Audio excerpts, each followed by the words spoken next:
La sanatoria. La semaine, le week-end dernier, nous avons parlé de ceux dont la demande a été faite par un employeur. C'est-à-dire ceux qui avaient déjà un contrat, qui avaient déjà un boulot et donc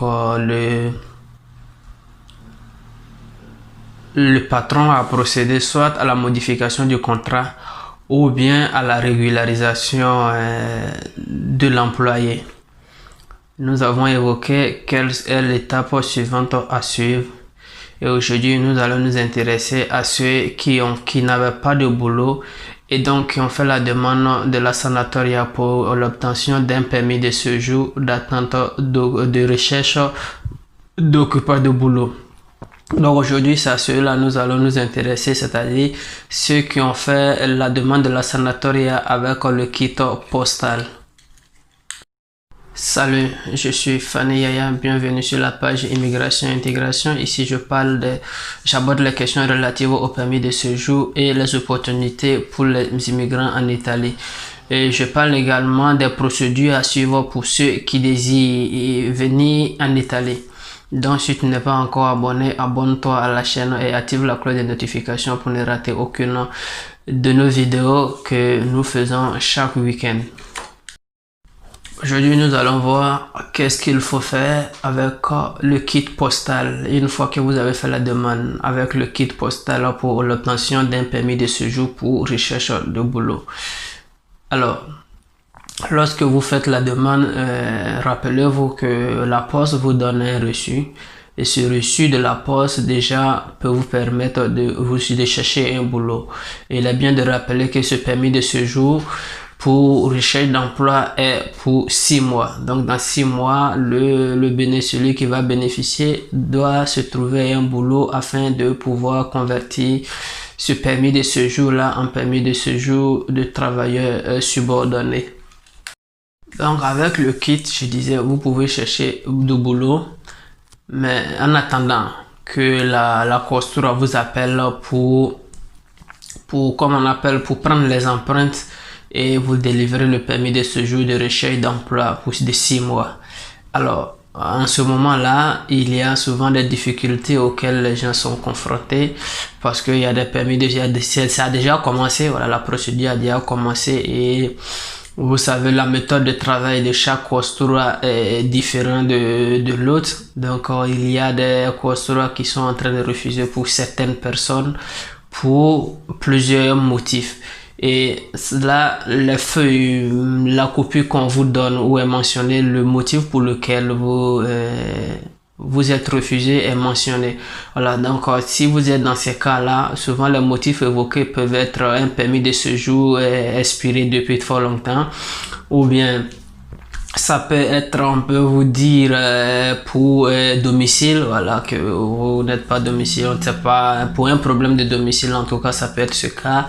Ou bien pour les cas qu'on voit, les exemples qu'on voit beaucoup plus, c'est ceux qui les demandeurs d'asile qui ont fait la demande de cette sanatoria avec le kit postal, où on leur dit de renoncer à la protection, à la demande de la protection internationale avant que ça ne soit accepté.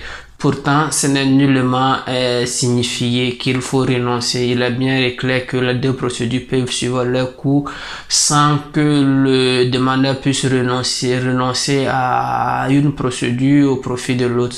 Donc, mais il y a des consulats qui continuent d'évoquer ces cas-là, voilà, de poser cette question-là pour contraindre les gens à faire un choix. Et ce qui d'ailleurs n'est pas bien. Voilà, mais comme je le disais, chaque costura, les costuras continuent de réduire, de restreindre encore la possibilité que beaucoup plus de personnes puissent bénéficier de cette sanatoria. Et dans d'autres provinces, vous allez trouver que des costuras sont plus ouverts, voilà, qui élargissent un peu la possibilité à beaucoup plus de personnes de pouvoir bénéficier de cette sanatoria.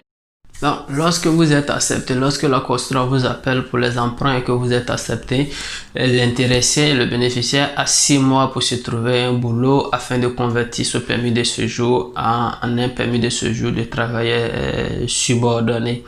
Alors, que faut-il faire si la Questura venait à vous signifier que votre demande est rejetée?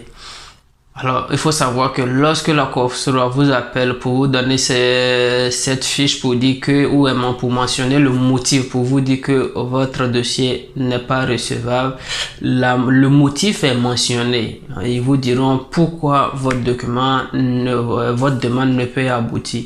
Donc, en ce moment-là, vous avez 10 jours, je dis bien 10 jours pour pouvoir le faire. Nous savons tous que les 10 jours ne suffisent pas, mais vous avez 10 jours pour pouvoir, comme on appelle juste, pour pouvoir apporter des preuves par écrit ou par autre document à fournir, voilà, que vous pouvez, que la demande peut aboutir pour justifier, donc vous avez 10 jours.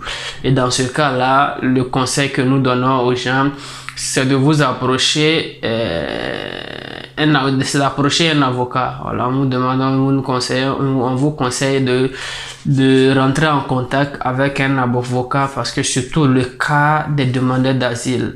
Alors, l'avocat peut trouver la motivation par écrit pour dire que le demandeur d'asile ne renonce à rien, que les deux procédures doivent suivre leur cours. Donc, vous, face à la Questura, si vous n'avez pas les mots justes, votre demande ne va pas aboutir. Donc, dans ce cas, faites-vous accompagner d'un avocat qui va convaincre la Questura selon les écrits, les articles qui le disent, afin que votre demande puisse être acceptée.